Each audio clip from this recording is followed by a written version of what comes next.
Um, Small forwards, class of 2023.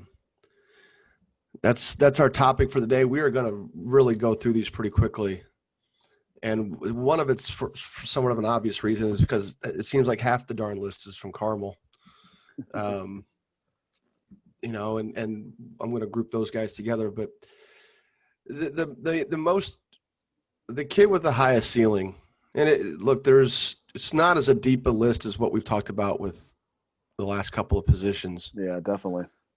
But Jaquan Roberts, who got a lot of varsity minutes last year as a freshman, he is transitioning his game from basically just this big, long albatross looking. I mean, he's got arms forever.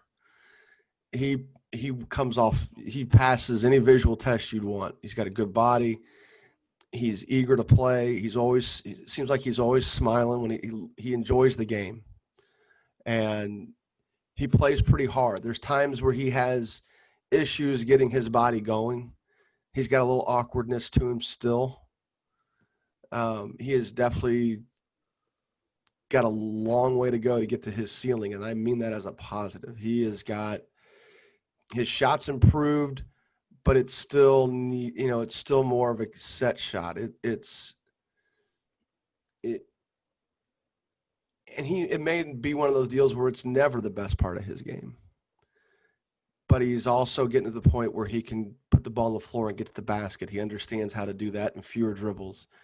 I think his one weakness is maybe passing off the move, being able to create a play that doesn't involve him scoring.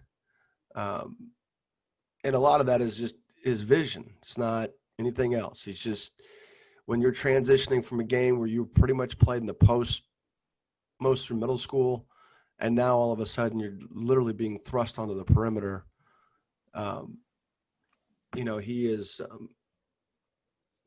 He's worked at it, and I think each time out he's gotten a little bit better. I don't think he's going to grow. I'm going to compare him to Jared Jeffries here. I don't think he's going to continue to grow like Jared did in high school. But he's got a lot of the same physical qualities. He definitely, as a freshman, there were times where Jared Jeffries looked like Bambi on roller skates when he played. But then there were also times where he would put together 2 or 3 things in a row, and you'd just be like, oh, man. Now, Jared continued to grow to about 6'10". Yep. And Jay Quillan's 6'6", and he may top off there. And it's not unlike physically what happened with Musa Jallo, who was a Bloomington North kid and went to Ohio State. He's got a lot of the same physical tools. I just think he's that much longer. I think he's got Jeffries' length. I think he's got a bulldog mentality. He'll rebound. He rebounds his position well. He's a willing defender. There's just a lot of great things to like about him. And if his skill set isn't quite where you think it needs to be right now, that's only a positive, because that's the thing that he can work on the most. Now will Bloomington North rely on him a lot this season coming up? I mean, he's probably going to be a third option, but he's going to be a guy. They're going to have balance between him and Kleber and Vincel. Yeah.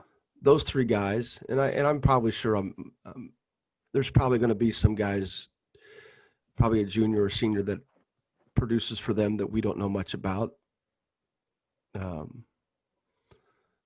there's no, I mean, he had good numbers as a freshman,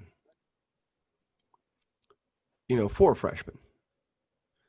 But as he stretches his game out, that's the intriguing part is what happens, and that's why he's got Big Ten schools looking at him. That's why he's got other high major programs from other high major conferences looking at him. But he doesn't have any offers yet. But Indiana has certainly made him feel close to home. Feel welcome. I think for when that time comes, they want that relationship already formed. Sure. So, and he's a lot like this. He's a lot like Jermaine Coleman too. Jermaine physically has a lot of the same advantages, has a lot of the same assets. He's long.